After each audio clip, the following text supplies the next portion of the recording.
মাধ্যমে যেন আমরা তাকে অর্জন করতে পারি। রাসূলুল্লাহ সাল্লাল্লাহু আলাইহি সাল্লাম বলেছেন, রোজা আসে হলো রোজার মধ্যে মানুষ যেন তার জীবনের সমস্ত গুনাহ মাফ করাতে পারে। মান সামা রমাযানা ঈমানান ওয়া ইহতিসাবান গুফিরা লাহু মা তাকাদ্দামা মিন যামবি। তার পূর্বের এবং পরের সমস্ত গুনাহ খাতা যেন নিজেকে মাফ করাতে পারে। রাসূলুল্লাহ সাল্লাল্লাহু আলাইহি সাল্লাম তার জীবনের সর্বশেষ ভাষণ, অর্থাৎ এই প্রজন্ম কিভাবে চলবে, ভবিষ্যৎ কিভাবে চলবে, সে বিষয়ে সর্বশেষ ভাষণ বিদায় হজের ভাষণে কিছু গুরুত্বপূর্ণ কথা বলে গিয়েছেন। তার অন্যতম ভাষণ হলো, লাকাদ তারাকতু ফীকুম আমরাইনি লান তাদিল্লু মা তামাসসাকতুম বিহিমা কিতাবাল্লাহি ওয়া সুন্নাত রাসূল। এর অর্থ হলো, রাসূলুল্লাহ সাল্লাল্লাহু আলাইহি সাল্লাম বলেছেন, অর্থ হলো আমি তোমাদের জন্য দুটি জিনিস রেখে যাচ্ছি। তারাকতু ফীকুম আমরাইনি লান তাদিল্লু মা তামাসসাকতুম বিহিমা কিতাবাল্লাহি ওয়া সুন্নাত রাসূলি। যতদিন তোমরা এই দুটি জিনিস কাঁকড়ে ধরবে, কোরআনকে জীবনের সর্বক্ষেত্রে প্রাধান্য দিবে, হাদিসকে জীবনের সর্বক্ষেত্রে প্রাধান্য দিবে। এখানে এমন একটি শব্দ নবীজি ব্যবহার করেছেন, লান তাদিল্লু, অর্থাৎ হলো তোমরা দুনিয়ার জমিনে কখনো পথভ্রষ্ট হবে না, তোমরা জমিনে কখনো বিপথগামী হবে না, পথভ্রষ্ট হবে না। মা তামাসসাকতুম বিহিমা কিতাবাল্লাহি ওয়া সুন্নাত রাসূল, যদি আমরা জীবনের সকল ক্ষেত্রে সেটা আমল করতে চলতে পারি। আল্লাহ রাব্বুল আলামিন সূরা তাহার মধ্যে বলছে, মা আনজালনা আলাইকাল কুরআনা লিতাশকা। আমি কোরআনকে দুনিয়াতে এই জন্য নাজিল করিনি যে কোরআন নাজিল হওয়া সত্ত্বেও তোমরা দুনিয়াতে অপমান অপদস্থ হবে। আল্লাহ তাআলা সূরা মায়েদা ৬৬ নম্বর আয়াতে আল্লাহ তাআলা বলছেন, ওয়ালাউ আন্নাহুম আকামুত তাওরাতা ওয়াল ইনজিলা ওয়া মা উনজিলা ইলাইহিম মির রাব্বিহিম লাআকালু মিন ফাওকিহিম ওয়া মিন তাহতি আরজুলিহিম। যদি তোমরা তাওরাত ইনজিলের মতো কোরআনকে মেনে চলতে, আল্লাহর দেওয়া বিধানকে মেনে চলতে, তাহলে আসমান থেকে বৃষ্টির মাধ্যমে তোমাদের রিজিকের ব্যবস্থা করতেন এবং জমিন ফেটে তোমাদের রিজিকের ব্যবস্থা আল্লাহ তাআলা করে দিতেন, তোমরা অপমান অপদস্থ হতে না। আল্লাহ রাব্বুল আলামিন সূরা বাকারা ৬১ নম্বর আয়াতে আল্লাহ তাআলা বলছেন, অদরিবাত আলাইহিমুজ জিল্লাতু ওয়াল মাসকানা ওয়াবাউ বিগদাবিন মিনাল্লাহ যালিকা বিআন্নাহুম কানু ইয়াকফুরুনা বিআয়াতিল্লাহি ওয়া ইয়াকতুলুনা আন-নাবিয়্যিনা বিগাইরিল হক যালিকা বিমা আসাউ ওয়া কানু ইয়াতাদুন।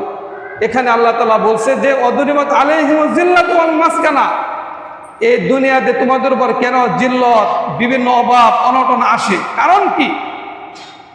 ওয়াবাউ বিগদাবিন মিনাল্লাহ, আল্লাহর দেওয়া গজব তোমাদের কানে কেন আসে? আলাউ আন্নাহুম কানু ইয়াকফুরুনা বিআয়াতিল্লাহ, তোমরা আল্লাহর হুকুমকে অমান্য করার কারণে। ওয়া ইয়াকতুলুনা আন-নাবিয়্যিনা বিগাইরিল হক, অন্যায়ভাবে নবীদের প্রতি জুলুম করার কারণে। প্রিয় উপস্থিতি, আমরা রমজানের শুরু থেকে শুনে আসছি যে রমজান মাসে একটি নফল ইবাদত করলে অন্য মাসের ফরজের সমতুল্য সওয়াব দেওয়া হয়। একটি ফরজ ইবাদত করলে এই মাসের ৭০টি ফরজের সমতুল্য সওয়াব দেওয়া হয়। কারণ কি? কারণ আছে না? কারণ হলো একটাই, এই মাসের মধ্যে জাতির সংবিধান শাহরু রমাদান আল্লাযী উনজিলা ফীহিল কুরআন হুদাল লিন-নাস ওয়া বাইয়িনাতিন মিনাল হুদা ওয়াল ফুরকান।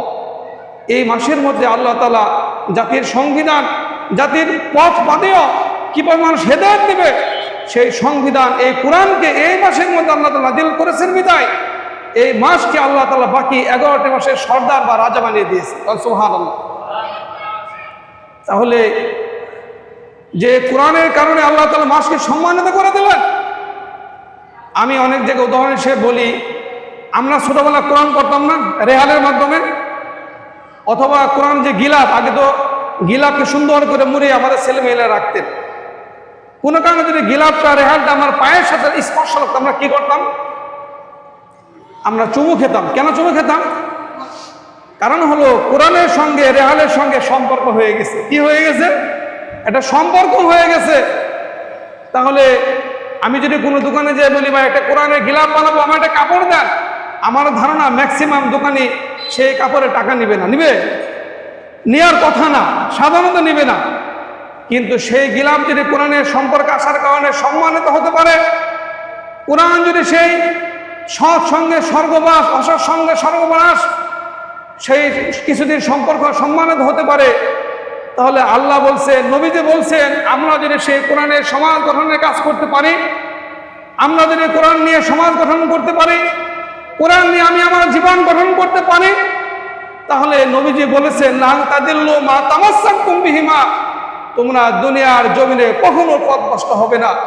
আল্লাহ বলছেন মা আনজালনা আলাইকাল কুরআনা লিতাশকা, আমি এর জন্য কোরআন নাজিল করিনি যে এটা হওয়া সত্ত্বেও তোমরা দুনিয়াতে অপমান অপদস্থ হবে। প্রিয় উপস্থিতি, এই কোরআনের সংগ্রাম, কোরআন আন্দোলনকে আজকে থেকে আমরা শহীদ তিতুমীরের নাম শুনেছি, খান জাহানের নাম শুনেছি, হাজী শরীয়তুল্লাহর নাম শুনেছি, টিপু সুলতানের নাম শুনেছি, দুদুমিয়ার নাম শুনেছি। এরা কিন্তু শুধু পীর সাহেব ছিলেন না, এরা ছিল ওই সময় ওই জাতির মুজাদ্দেদ ছিলেন। তারা ইংরেজদের বিরুদ্ধে আন্দোলন করে সংগ্রাম করে একের পর এক শহীদ হয়ে গিয়েছেন, কিন্তু ইসলামের আলোকে নেমে আছে। আমরা আজকে তিতুমীরের বাঁশের কেল্লার মুভি দেখি, ছবি দেখি, নাটক মনে করি, কিন্তু না ভাই, তারা ইসলামকে প্রতিষ্ঠা করার জন্য তারা একটি মুরিদ দিয়েছেন, মানে একটা সৈন্য সংগ্রহ করেছেন।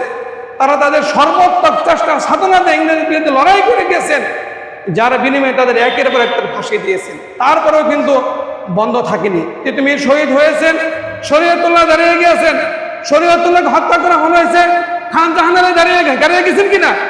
পর্যায়ক্রমে আমরাও কিন্তু আমাদের উত্তরসূরিদের হত্যা করা হয়েছে, শহীদ করা হয়েছে, জুডিশিয়াল হত্যা করা হয়েছে। তারপরেও আন্দোলনের গতি কমেছে না বেড়েছে? বলেন তো। বেড়েছে, ইনশাল্লাহ অবশ্যই আমাদের মারবে। আল্লাহ তাআলা বলেছে ওয়াইদা তুলিয়াত আলাইহিমুল কুরআন, আল্লাহ তাআলা বলেছে যে যখন তোমাদের সামনে কোরআন তেলাওয়াত করা হয়, যাদাতহুম ঈমানা ওয়া আলা রাব্বিহিম ইয়াতাওয়াক্কালুন, তখন ঈমানদারদের ঈমান আরো বেড়ে যায় এবং আল্লাহর প্রতি তাকওয়াশীল হতে পারে। কি উপস্থিতি, আজকে সেই কোরআনকে নিভিয়ে দেওয়ার জন্য, কোরআনকে আমাদের কাছ থেকে মুছে ফেলার জন্য আজকে নয় 200 বছর আগে ইংরেজরা পরিকল্পনা করেছেন। কি পরিকল্পনা? so long as the Muslim have the Quran, we shall be unable to dominate them, we must either take it from them or make them lose their love of it. এটা ব্রিটিশ পার্লামেন্টে ষড়যন্ত্র হয়েছিল ভারত উপমহাদেশে কিভাবে কোরআনকে মানে নিশ্চিহ্ন করে দেওয়া যায়। তখন তারা একটা রিপোর্ট দিয়েছিল, দীর্ঘদিন জরিপ চালিয়ে। রিপোর্টের সারমর্ম হলো যতদিন মুসলমানদের কাছে কোরআন থাকবে ওই ডমিনেট দেন, আমরা মুসলমানদের উপর বিজয় অর্জন করতে পারবো না। কি করতে হবে? We must either take it from them, মুসলমানদের কাছে কোরআনকে কেড়ে নিতে হবে, অথবা or make them lose their love of it, কোরআনের ভালোবাসা, কোরআনের সমাজ, কোরআনের সংস্পর্শ, কোরআনের শিক্ষা ব্যবস্থা এগুলো বন্ধ করে দিতে হবে। তাহলে আমরা মুসলমানদের সফল অর্জন করতে পারবো। প্রিয় উপস্থিতি, আমি আপনাদের কাছে প্রশ্ন রাখতে চাই, এখানে যারা উপস্থিত হতে পেরেছেন, এমন কোন ভারী এমন কোন ঘর আছে যাদের ঘরে কোরআন নাই? সারা দিতে হবে ভাই, আছে কিনা? প্রত্যেকের ঘরে কোরআন আছে, হাদিস আছে, অনেক আছে। ন্যায় শব্দটা খুব কম, কিন্তু কোরআন আছে, হাদিস আছে, সবই আছে, কিন্তু কোরআনের শিক্ষা ব্যবস্থা আছে? কোরআন নিয়ে জীবন চলে, হাদিস দিয়ে জীবন চলে, আমাদের সমাজ ব্যবস্থা চলে।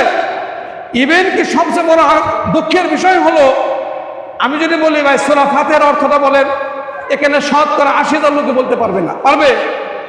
তাহলে আমরা কোন জায়গায় সফল বলেন? আজকে তো ইংরেজরা শতভাগ সফল হতে পেরেছে, আমাদের বিরোধী শক্তি কাফেররা শতভাগ তারা সফল হয়ে গেছে। আজকে আমাদের শিক্ষা ব্যবস্থা থেকে কোরআনকে একবারে সম্পন্ন মুছে ফেলেছে। নাউজুবিল্লাহ। আমাদের করণীয় কি এখন? আমাদের করণীয়টা কি? আমাদের করণীয় হলো, আল্লাহ তাআলা নবীজিকে দুনিয়াতে কি জন্য পাঠাইছেন? আল্লাহ তাআলা নবীকে দুনিয়া কি জন্য পাঠাইছেন? হুয়াল্লাযী আরসালা রাসূলাহু বিল হুদা ওয়া দীনিল হক লিইয়ুযহিরাহু আলা দ্বীনি কুল্লিহি ওয়ালাউ কারিহাল মুশরিকুন। সূরা তাওবায় বলছে ওয়ালাউ কারিহাল কাফিরুন। সূরা হাদীদে বলছে ওয়াকাফা বিল্লাহি শাহিদা। একরকম আয়াত, একরকম আদেশ, একরকম হুকুম। অর্থাৎ হলো নবীজিকে দুনিয়ায় পাঠাইছে পৃথিবীতে যত মতাদর্শ মতবাদ আছে সকল মতাদর্শের উপর, মতবাদের উপর ইসলামকে বিজয়ী করার জন্য। এরা যদি নবীর কাজ হয়, দুনিয়াতে আর নবী আসবে? আসবে কিনা বলেন? লা নাবিয়া বাদি, দুনিয়াতে আর কোনোদিন নবী আসবে না। তাহলে নবীর কাজটা কে করবে বলেন তো? নবীজি বলেছেন আল উলামা ও ওয়ারাসাতুল আম্বিয়া, যারা উলামা, যারা আলেম, যারা জ্ঞানী, তারা হলো নবীর ওয়ারিস। এই কাজটা তাদের বাস্তবায়ন করতে হবে। উপস্থিতি, আজকে শিক্ষা ব্যবস্থা ধ্বংস হয়ে গেছে, সেখান থেকে উত্তরণের উপায় আমাদের করতে হবে না? হবে কিনা বলেন? উত্তরণের জন্য আমাদের পারি কি না পারি, কিন্তু চেষ্টা তো আমাদের করতে হবে নাকি? যদি আমি চেষ্টা না করি, ইন্নাল্লাহ লা ইউগাইয়িরু মা বিকওমিন হাত্তা ইউগাইয়িরু মা বিআনফুসিহিম, আল্লাহ তাআলা সূরা রদে বলছেন, যে পর্যন্ত কোনো জাতি নিজের ভাগ্য পরিবর্তনের জন্য নিজের চেষ্টা না করে, আল্লাহ তাআলা ওই পর্যন্ত কোনো জাতির ভাগ্য পরিবর্তন করে দেন না। এই জন্য আমাদের চেষ্টা করতে হবে। কিভাবে আমরা চেষ্টা করবো বলেন তো?